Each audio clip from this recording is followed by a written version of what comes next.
കാന്താരി തിങ്കളും കലിപ്പൻ പാച്ചുവും. രചന മാധുര്യ. അവതരണം ഷാഹുൽ മലയിൽ. എഡിറ്റിംഗ് ഷെരീജ് പൂനൂർ. ഇതൊക്കെ ചെയ്യാനല്ലേ ഞാനിവിടെ ഉള്ളത്. നീ ആ കാലിങ് കാണിച്ചേ. പറയലും ആൾക്കടുത്ത് മുട്ടൂത്തിരുന്നവൻ പെണ്ണിന്റെ കാലിൽ പിടുത്തമിട്ട് കഴിഞ്ഞു. തിങ്കൾ തടയും മുന്നേ അമർത്തി ആ കാലിനടി ഒഴിഞ്ഞെടുത്തവൻ തിരിച്ചതും ഒന്നുകൂടെ ഉയർന്നുപോയി പെണ്ണിന്റെ നിലവിളി. എന്ത് നീ കാണിക്കുന്നേ? പാർട്ടിയുടെ അടുത്തുനിന്ന് പെണ്ണ് കാൽ വലിച്ചെടുക്കുമ്പോൾ അവനെ കണ്ണുരുട്ടി നോക്കി. എന്നാലും നേരത്തേനേക്കാളും കാലിന് ആശ്വാസമായിട്ടുണ്ട് അവൾക്ക്. ഞാനൊന്ന് സഹായിച്ചല്ലേടി നിന്നെ. സഹായിക്ക് മതി, പോ നോക്കി നീ. പറയലും അവന്റെ അടുത്ത് നിന്ന് എഴുന്നേറ്റ് മാറി അവൾ. ഞാൻ എങ്ങോട്ട് പോവാൻ? ഇന്ന് ഞാൻ ഇവിടെയാ. പറച്ചിലിനൊപ്പം ഒരു കസേരയും വലിച്ചിട്ട് അവൻ മേശയുടെ ഒരു വശത്തേക്ക് ഇരിക്കുമ്പോൾ എന്തോന്ന്? തിങ്കൾ അവനെ കണ്ണുമിഴിച്ച് നോക്കി. ഇന്ന് ഞാൻ ഇവിടെയാണെന്ന്. നോക്കി നിൽക്കാൻ 2 പ്ലേറ്റ് എടുത്തു പാടി. നമുക്ക് ഭക്ഷണം കഴിക്കണ്ടേ? എനിക്ക് വിശക്കുന്നുണ്ട്. കാര്യമായി തന്നെ അവരിരുന്ന് പറയുമ്പോൾ പെണ്ണിന്റെ കണ്ണുകൾ കൂർത്തു. രൂക്ഷമായി നോക്കുന്നവളെ താടിക്കും കൈ കൊടുത്തിരുന്ന അവനും നോക്കി. അവരവിടെ പുതുമോടികളുടെ അടുത്ത്. മോനാണെങ്കിൽ ഒരു കട്ടുറുമായിട്ട് ഞാൻ ഇരിക്കുന്ന മോശമല്ലേ? പിന്നെ നീയുള്ളപ്പം ഞാൻ എന്തിനാണ് ഈ ഒറ്റയ്ക്ക് ഇരുന്ന് കഴിക്കുന്നേ? നമുക്ക് 2 പേർക്കുള്ള ഇതിലുണ്ട്. പോയി പ്ലേറ്റ് എടുത്തിട്ട് പോവണ്ടേ? ചിണുങ്ങിക്കൊണ്ടുള്ള അവന്റെ പറച്ചിൽ കേട്ട് തിങ്കൾ അവനെ അമർത്തി നോക്കിക്കൊണ്ട് തിരിഞ്ഞ അടുക്കളയിലേക്ക് നടന്നു. അവർക്ക് 2 പേർക്കും അവിടെ കുറച്ച് പ്രൈവസി കൊടുത്ത് വന്നാണല്ലോ അവൻ. അപ്പോൾ പിന്നെ മറുത്തൊന്നും പറയാൻ അവൾക്ക് തോന്നിയില്ല. തിങ്കൾ 2 പ്ലേറ്റും കുടിക്കാൻ വെള്ളമൊക്കെ എടുത്ത് വെക്കുമ്പോൾ മേശയിൽ താളം പിടിച്ച് ഇരിപ്പുണ്ട് ചെക്കൻ. ആൾ വന്നിരുന്നതിന് ശേഷമാണ് അവൻ 2 പ്ലേറ്റിലേക്കും ചപ്പാത്തി എടുത്തിട്ടത്. തിങ്കൾ ചിക്കൻ കറി 2 പ്ലേറ്റിലേക്കും വിളമ്പി. അപ്പൊ സ്നേഹമൊക്കെ ഉണ്ട്. ചുണ്ടൊന്ന് കടിച്ചു പിടിച്ചാൻ പറയുമ്പോൾ വിളമ്പിയത് അങ്ങനെ പെണ്ണ് തിരിച്ചെടുക്കാൻ തുടങ്ങിയത്. ഞാനൊന്നും പറഞ്ഞിട്ടില്ല. പാർത്തി അവളുടെ കയ്യിൽ കയറി പിടിച്ചു. തിങ്കൾ കറി അവന്റെ പ്ലേറ്റിലേക്ക് തന്നെ ഇട്ടു. ആൾ അവനെ നോക്കാതെ കഴിച്ചു തുടങ്ങി. പാർത്തിയാണെങ്കിൽ അവളെയും നോക്കിയിരിപ്പാണ്. അവനിങ്ങനെ നോക്കിയിരിക്കുമ്പോൾ അവളെങ്ങനെ കഴിക്കും? നിനക്കല്ലേ വിശക്കുന്നെന്ന് പറഞ്ഞ് സൈകെട്ട പോലെയുള്ള അവളുടെ ചോദ്യം. ഞാൻ പറഞ്ഞോ? അതിശയം ചെക്കന്റെ മുഖത്ത്. തിങ്കളിന്റെ കണ്ണുകൾ കുറുകി. പല്ലുകടിച്ചവൾ നോക്കുമ്പോൾ അവന് വിളിക്കുന്നുണ്ട്. എന്റെ അമ്മ എനിക്ക് ആദ്യത്തെ 2 വായൊക്കെ വാരി തരാറുണ്ടെന്നും. എവിടെയോ നോക്കിയുള്ള അവന്റെ പറച്ചിൽ. അവന്റെ വളഞ്ഞ മൂക്ക് ഇവിടുത്തെ എവിടേക്കാണെന്ന് മനസ്സിലാവുന്നുണ്ട് തിങ്കളിന്. എന്നാ നീ അമ്മയുടെ അടുത്ത് പോയി വാരി തിന്നോ? പറയലും പ്ലേറ്റ് എടുത്താൽ അവിടുന്ന് എഴുന്നേറ്റതേ. വേണ്ട വേണ്ട, ഞാൻ സ്വയം വാരി കഴിച്ചോളാടി. പാർത്തി കൈകൊണ്ട് തടഞ്ഞ് അവൾ അവിടെ തന്നെ പിടിച്ചിരുത്തി. അവനെ ഒന്ന് നോക്കി അവൾ വീണ്ടും കഴിച്ചു തുടങ്ങിയതും ഇത്ര നേരം ഉണ്ടായിരുന്ന ചിരിയൊക്കെ മാഞ്ഞ് വീർത്ത മുഖവുമായി അവനും കഴിച്ചു തുടങ്ങിയിട്ടുണ്ട്. കഴിക്കുന്നതിനിടയ്ക്ക് തന്നെ ചുണ്ടുകൾക്കിടയിലിട്ട് എന്തോ പിറുപിറുക്കുന്നവനെ കണ്ട് ചുണ്ടിൽ വിരിഞ്ഞൊരു ചിരി അവൻ കാണാതിരിക്കാൻ തിങ്കൾ മുഖം തിരിച്ചു. സത്യത്തിൽ അവൾ അവന്റെ മുന്നിൽ എഴുന്നേറ്റ് പോകാൻ പോയത് പേടിച്ചിട്ടാണ്. അല്ലെങ്കിൽ ചിലപ്പോൾ അവന്റെ പറച്ചിലും കേട്ട് അവിടെ തന്നെ ഇരുന്നു കൊടുത്താൽ അവസാനം അവന്റെ വാശിയിൽ താനിനി അവന് വാരിക്കൊടുത്തേക്കുമെന്നൊരു പേടി തിങ്കളിന് ഇല്ലാതെയില്ല. ഭക്ഷണം കഴിച്ചു കഴിഞ്ഞ് പ്ലേറ്റും എടുത്ത് തിങ്കൾ അകത്തേക്ക് പോകുമ്പോൾ അവൾക്കൊപ്പം തന്നെ പാർത്തി എഴുന്നേറ്റ് വരുന്നുണ്ട്. ചിക്കന്റെ എല്ലും മറ്റും തിന്നാൻ സുന്ദരൻ അവിടെ വെയിറ്റിംഗ് ആണ്. കൂടെ പുഷ്പവും ഉണ്ട്. വീട്ടിൽ നിന്ന് തിന്നുന്ന പോരാ അവൾക്ക്. പാർത്തിയാണ് 2 പേർക്കും ഭക്ഷണം ഇട്ട് കൊടുത്ത്. അവരത് കഴിക്കുന്ന നോക്കി അകത്തേക്ക് കയറുമ്പോൾ തിങ്കൾ പാത്രങ്ങളൊക്കെ കഴുകി അടുക്കി വെക്കുകയാണ്. അവളെയും നോക്കി അവൻ അടുക്കളപ്പടിയിൽ ചാരി നിൽക്കുമ്പോൾ സ്ലാബ് തുറക്കുന്നവളെ നിർത്തി അവനെ കണ്ണുരുട്ടി നോക്കി. ഓ, നമ്മൾ പോയിക്കോളാവേ. ചുണ്ടൊന്ന് കോട്ടി കാണിച്ചവൻ അപ്പുറത്തേക്ക് പോകുമ്പോൾ തിങ്കൾ അവിടെ പണി തുറന്നു. തുടച്ചു കഴിഞ്ഞ് അടുക്കള വാതിലും പൂട്ടി ലൈറ്റ് ഓഫ് ചെയ്ത് തിങ്കൾ ഹാളിലേക്ക് വരുമ്പോൾ ദേ പോവാണെന്ന് പറഞ്ഞാൽ അവിടെ കസേരയിൽ കാലു നീട്ടി ഇരിപ്പുണ്ട്. നീ എന്താ പോകുന്നില്ലേ? ചോദ്യത്തോടെ ആൾ അവൻ്റെ അടുത്തേക്ക് ചെല്ലുമ്പോൾ ഞാനിവിടെ പോവാൻ? ഇന്ന് ഞാൻ ഇവിടെയാണെന്ന് നിന്നോട് പറഞ്ഞല്ലേ? ചെക്കൻ കൈ 2 വിടർത്തി അവളെ നോക്കി കുറുമ്പോടെ ചിരിച്ചു. പാർത്തി, ഇന്നത്തേക്ക് ഒരുപാടായിട്ടുണ്ട്, ഇത് മതി, ഇനി വീട്ടിൽ പോയി നീ. ശാസിനിയോടെ തന്നെ അവൾ പറഞ്ഞിരുത്തുമ്പോൾ അവനില്ലെന്ന പോലെ തലയാട്ടി. 9 ആയിട്ടുള്ളൂ, കുറച്ചു നേരം കൊണ്ട് നമുക്ക് വേണ്ടിയും പറഞ്ഞൊക്കെ ഇരിക്കാമെന്ന്. നീ ഇവിടെ ഇരിക്കേണ്ട തങ്കി. പറയലും അവളുടെ കൈ കുടിച്ച് അവനടുത്തുള്ള കസേരയിൽ ഇരുത്തി പാർത്തി. ഇരുന്ന നിമിഷം തന്നെ അവന്റെ കൈ പിടിച്ചാൽ അവിടുന്ന് എഴുന്നേൽക്കുകയും ചെയ്തു. ഹാ, ഇങ്ങനെ പേടിക്കല തങ്കി നീ. പേടിയോ? എന്തിന്? എന്റെ അടുത്ത് കുറച്ചു നേരം ഇരുന്ന ഇനി ഉള്ളിലുള്ള ഇഷ്ടങ്ങാനും പുറത്തുവരുമെന്നുള്ള പേടി. പറഞ്ഞുകൊണ്ട് അവൻ ഇരുന്നിരുന്ന് എഴുന്നേൽക്കുമ്പോൾ തിങ്കൾ അവന്റെ മുഖത്തേക്ക് നോക്കി. എന്റെ ഉള്ളിൽ അങ്ങനെ ഒരു ഇഷ്ടമില്ലെങ്കിലോ?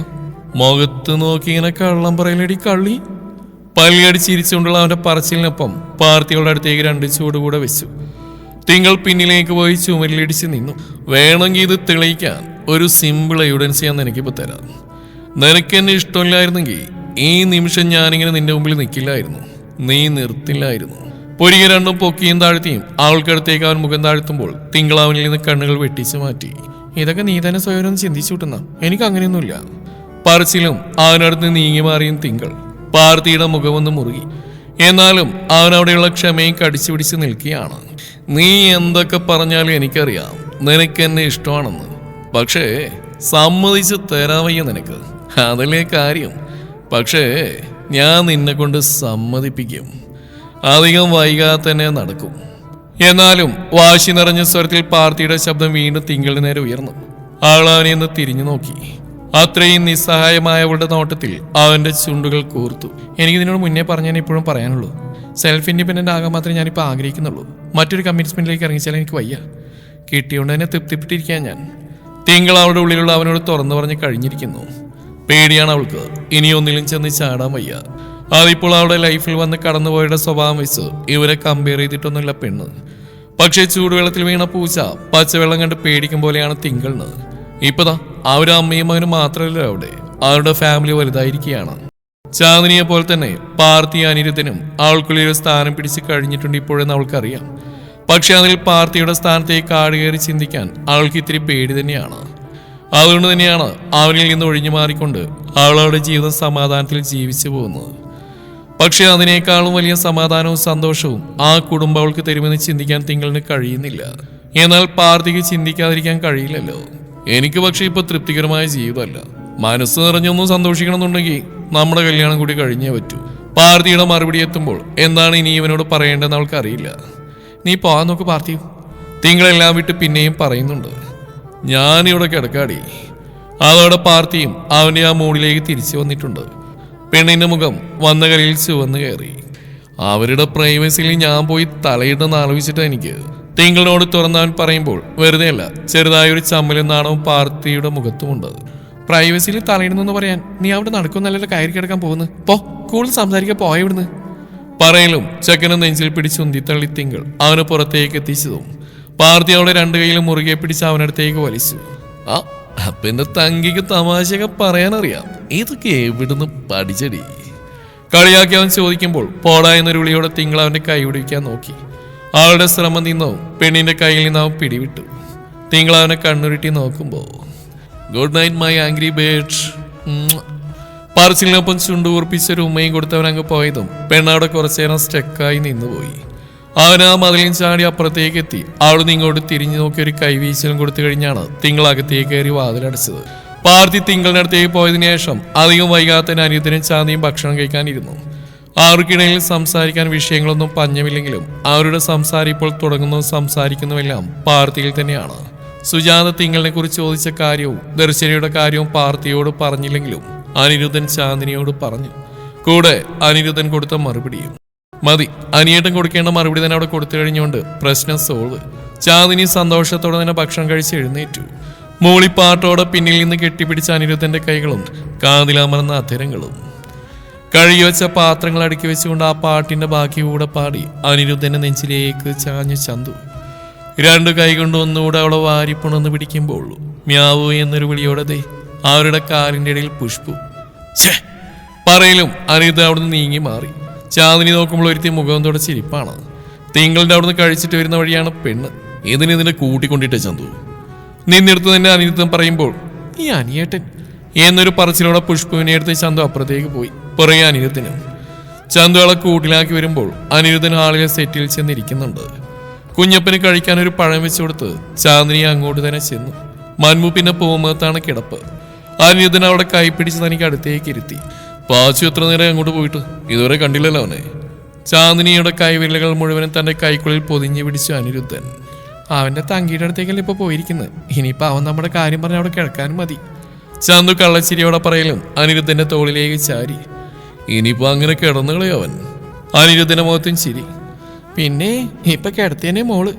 ഇത്ര നേരം സ്ഥിതിക്ക് അവിടെ പോയി എന്തെങ്കിലും കുരുത്തക്കേട് ഒപ്പിച്ചിട്ട് അവിടെ കയ്യിൽ നിന്ന് തല്ലു വാങ്ങി വരുമെന്ന് എന്റെ പേടി. അത്രയും കുരുത്തക്കേടൊക്കെ ഉണ്ടോ അവന്റെ കയ്യില്? അതേ ഉള്ളൂ. എന്നിട്ട് പരാതി മൊത്തം എന്നോട് വന്ന് പറയാ. ഇനിയിപ്പോ അനിയേട്ടന് കേൾക്കാലോ. അവൻ എന്നോടൊന്നും പറയില്ലടോ. പറയുമ്പോൾ ചെറിയൊരു നിരാശ കലർന്നു അനിരുദ്ധനെ. ചാന്ദിനി തലയെന്ന് പൊക്കി മുഖം തിരിച്ചിരിക്കുന്ന അനിരുദ്ധന്റെ മുഖം അവൾക്ക് നേരെ തന്നെ ആക്കി. എല്ലാം പറയാവൻ. ഇപ്പൊ ഇത്രയ്ക്കായില്ലേ, പിന്നെ അച്ഛനും മോനും കൂടി ഈ അമ്മയെ പുറത്താക്കാണ്ടിരുന്നാ മതി. ചുണ്ടൊന്നും കൂർപ്പി ചാന്ദിനി പറഞ്ഞിരുത്തുമ്പോൾ നിന്നെ പുറത്താക്കിയവനെ ഞങ്ങളുണ്ടോടി എന്നൊരു ചോദ്യത്തോടെ ആ കൂർത്തിരിക്കുന്ന ചുണ്ടുകളിൽ അമർത്തിയൊരു മുത്തം കൊടുത്തു അനിരുദ്ധൻ. ഉയർന്നു പോയ ഹൃദയമിടിപ്പിൽ ചാന്ദിനിയുടെ മിഴികൾ പിടയും നേരം അപ്പുറം മതിൽ ചാടുന്ന ശബ്ദം. ചാന്ദിനി അനിരുദ്ധനെ ഒരുമിച്ച് വാതിൽക്കിലേക്ക് നോക്കി. ഞാൻ എത്തിയിട്ടുണ്ടേ. ചന്തു ആ പറഞ്ഞു നിർത്തിയപ്പോഴേക്കും അമ്മ എന്നൊരു വിളിയോടെ അവൻ കയറി വന്നു കഴിഞ്ഞു. മോനെ എത്തിയിട്ടുണ്ട്. ചന്തു ആ പറഞ്ഞു നിർത്തിയപ്പോഴേക്കും അമ്മ എന്നൊരു വിളിയോടെ അവൻ കയറി വന്നു കഴിഞ്ഞു. മനഃപൂർവ്വമാണ് ആ വിളി. മീണിയും പറയാൻ ഇങ്ങോട്ട് കയറി ചിലതൊക്കെ കണ്ട ചെക്കന് നാണം വന്നാലോ. പാർത്തി അകത്തേക്ക് കയറി വരുമ്പോൾ തന്നെ അനിരുദ്ധനും ചാന്ദിനി അവിടെ നിന്ന് എഴുന്നേറ്റിട്ടുണ്ട്. കൊണ്ടുപോയ പാത്രം ഒന്ന് കൊണ്ടുവന്നില്ലേടാ നീ? അതൊക്കെ നാളെ അമ്മകളിൽ നിന്ന് വാങ്ങിച്ചാൽ മതി. പറച്ചിലിനൊപ്പം ചാന്ദിനിയുടെ കവിളി രണ്ടും പിടിച്ചു വലിച്ചവൻ മൂളിപ്പാട്ടോടെ അകത്തേക്ക് പോകുമ്പോൾ അനിരുദ്ധനും ചാന്ദിനിയും പരസ്പരം ഒന്ന് നോക്കി. എന്താ നിന്റെ മൊത്തൊരു സന്തോഷം? മോള് ഇഷ്ടമാണെന്ന് എന്തെങ്കിലും പറഞ്ഞോ? ചാന്ദിനി ഉത്സാഹത്തോടെ ചോദിക്കുമ്പോൾ പറഞ്ഞില്ല, പക്ഷെ പറയും. കണ്ണിറുക്കിക്കൊണ്ട് അവൻ കൂട്ടിൽ നിന്ന് ഇക്രുവിനെ പുറത്തെടുത്തു. അനിരുദ്ധന്റെ മുഖം ചുളിഞ്ഞു. ഫുഡൊക്കെ അവന് പാച്ചു നേരത്തെ കൊടുത്തിരുന്നു. ഇതിപ്പോൾ അവനെ കൊഞ്ചിക്കാൻ എടുക്കുന്നതാണ്. നിന്റെ ഈ പറച്ചിലൊക്കെ ഞാൻ ഒരുപാട് കേട്ടിട്ടുള്ള. ഇക്രുവിനെയും കൊണ്ട് സെറ്റിലിരിക്കുന്നവനെ ചന്തു പുച്ഛിക്കുമ്പോൾ അവൻ അമ്മയെ കണ്ണുകുറിപ്പിച്ച് നോക്കി. അപ്പോൾ തന്നെയാണ് ടേബിളിരിക്കുന്ന ഫോൺ റിങ് ചെയ്യുന്നത്. ഇക്രുവിനെ തോളിലെത്തി അവൻ ഫോൺ എടുത്തു. ഫോട്ടോഗ്രാഫറാണ് വിളിച്ചത്. കല്യാണത്തിന്റെ ഫോട്ടോസിൽ കുറച്ച് ഫോട്ടോസ് അവരിപ്പോൾ നോക്കി അയച്ചിട്ടുണ്ടെന്ന്. അത് ഡൗൺലോഡ് ചെയ്ത് അവൻ എടുക്കുമ്പോൾ ചന്തു അനിരുദ്ധനും അവൻ അപ്പുറം ഇപ്പുറമായി വന്നിരുന്നു. ഇക്രുവിനെ ചാന്ദിനിയുടെ വശത്തായതുകൊണ്ട് അനിരുദ്ധന് വലിയ പ്രശ്നമില്ല. ഫോട്ടോസ് നോക്കിയവർ അനിരുദ്ധന്റെയും ചാന്ദിനിയുടെയും ഫോട്ടോ, പിന്നെ അവർ പാർത്തിയായി നിൽക്കുന്നു, തിങ്കളും പാർത്തിയുമായി നിൽക്കുന്നു, കൂടാതെ പാർത്തിയും തിങ്കളും മാത്രമുള്ള സ്റ്റിൽസ് കൂടെ അയച്ചിട്ടുണ്ട്. എല്ലാം അടിപൊളിയായിട്ടുണ്ട്. മനസ്സ് നിറഞ്ഞവർ അതിലേക്ക് നോക്കി നിൽക്കുമ്പോൾ തന്നെ പാർത്തി അതിൽ അവരുടെ ഫാമിലി ഫോട്ടോ, അതായത് ചന്തുവും ചന്തുവിന്റെ അനിയേട്ടനും അവനും അവന്റെ തങ്കിയുള്ള ഫോട്ടോ എടുത്ത് സ്റ്റോറി ഇട്ട് കഴിഞ്ഞു. ആൾ മൈൻ ഓൾ ലവ് എന്നൊരു ക്യാപ്ഷനാണ് അവനതിന് താഴെ കുറിച്ചത്. അവനെയാണെന്നുള്ള പറച്ചിലിൽ താനുമുണ്ടല്ലോ എന്നൊരു ചിന്തയിൽ അനിരുദ്ധന്റെ ചൊടികളൊന്ന് വിടർന്നു. അന്നേരം തന്നെയാണ് അവൻ ആ ഫോട്ടോ 3 പേർക്കും ഫോർവേഡും ചെയ്തു കൊടുത്തത്. പക്ഷേ തന്റെ പേര് അവന്റെ ഫോണിൽ കണ്ട അനിരുദ്ധന്റെ കണ്ണുകളൊന്ന് കുറുകി. തെമ്മാടി സേവ് ചെയ്ത് വെച്ചിരിക്കുന്ന ചന്തുവിന്റെ അനിയേട്ടനെന്ന്. എന്നാലും ആ സമയമൊന്നും ചോദിച്ചില്ല അനിരുദ്ധൻ. എല്ലാം സെൻഡൊക്കെ ചെയ്തു കഴിഞ്ഞു. പാർത്തി ഇക്രുവിനെയും കൊണ്ട് അവിടെ നടക്കുന്നിന്ന് എഴുന്നേറ്റു. നേരെ ചെന്ന് ഇക്രുവിനെ കൊണ്ട് കൂട്ടിലാക്കുമ്പോൾ ഫോണിൽ താനയച്ച ഫോട്ടോസ് തിങ്കൾ സീൻ ചെയ്ത് കണ്ട്, ഇനി നിങ്ങൾ ഇന്ന് സംസാരമൊക്കെ കഴിഞ്ഞ് കിടന്നോ, ഞാൻ ഉറങ്ങാൻ പോവാണെന്ന് പറഞ്ഞ് രണ്ടുപേരോടും ഗുഡ് നൈറ്റ് കൂടെ പറഞ്ഞ് പാർത്തി തന്നെ മുറിയിൽ കയറി വാതിലടച്ച് ലോക്ക് ചെയ്തു. ഇന്നേവരെ അവൻ ലോക്ക് ചെയ്യാറുള്ള മുറി, പക്ഷെ ഇന്ന് ലോക്ക് ചെയ്തു.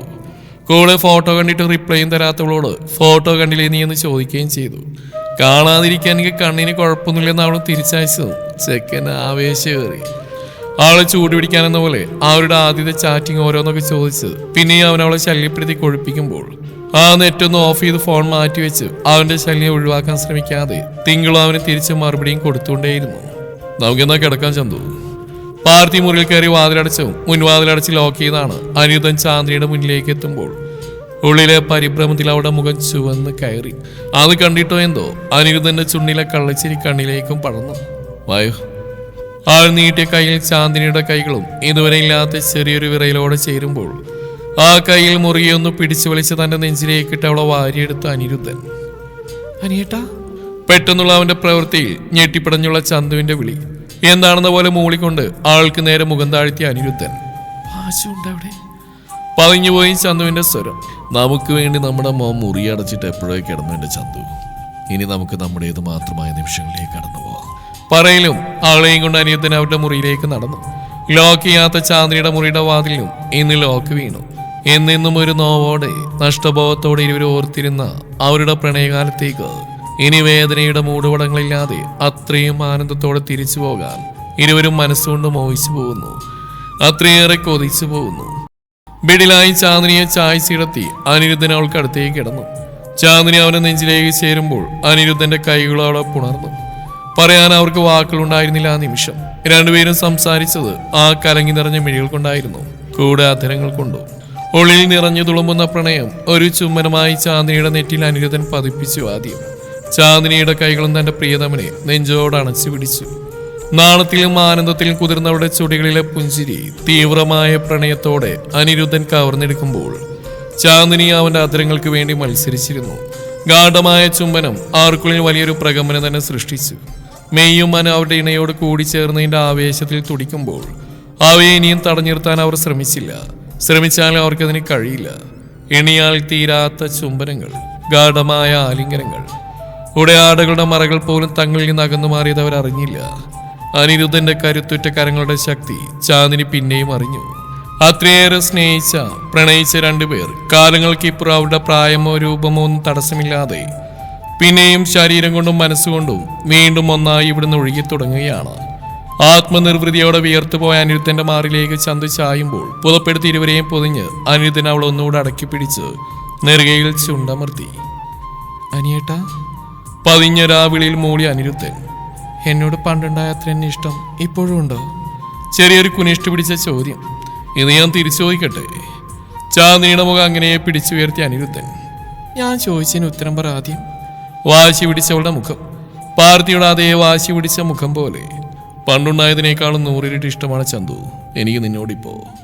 നഷ്ടപ്പെട്ടു പോയൊരു നിധി ഇരട്ടിയായി തിരിച്ചു കിട്ടിയ ആനന്ദം എനിക്ക് തന്നെ അറിയില്ല ചന്തു, ഞാൻ എത്ര ഹാപ്പിയാണെന്ന്. നിന്നെക്കാളും കൂടുതൽ ഈ ലോകത്ത് ഒന്നിനു വേണ്ടിയും ഞാൻ ആഗ്രഹിച്ചിട്ടില്ല. മനസ്സിൽ തൊട്ടുള്ള അവന്റെ വാക്കുകൾ ചാന്ദിനിയുടെ മനസ്സും കണ്ണും ഒരുപോലെ നിറഞ്ഞു. ഒന്നുയർന്ന് അനിരുദ്ധന്റെ മുഖം മുഴുവൻ ചാന്ദിനിയുടെ അധരങ്ങൾ ഒഴുകുമ്പോൾ, ഞാനും നിങ്ങളെക്കാൾ കൂടുതൽ ഒന്നിനു വേണ്ടി മോഹിച്ചിട്ടില്ല, പ്രാർത്ഥിച്ചിട്ടില്ലെന്ന് അവളും പറയാതെ പറഞ്ഞുകൊണ്ടിരുന്നു. തുടരും ഏകതയുടെ ബാക്കി ഭാഗം നാളെ ഇതേ സമയം.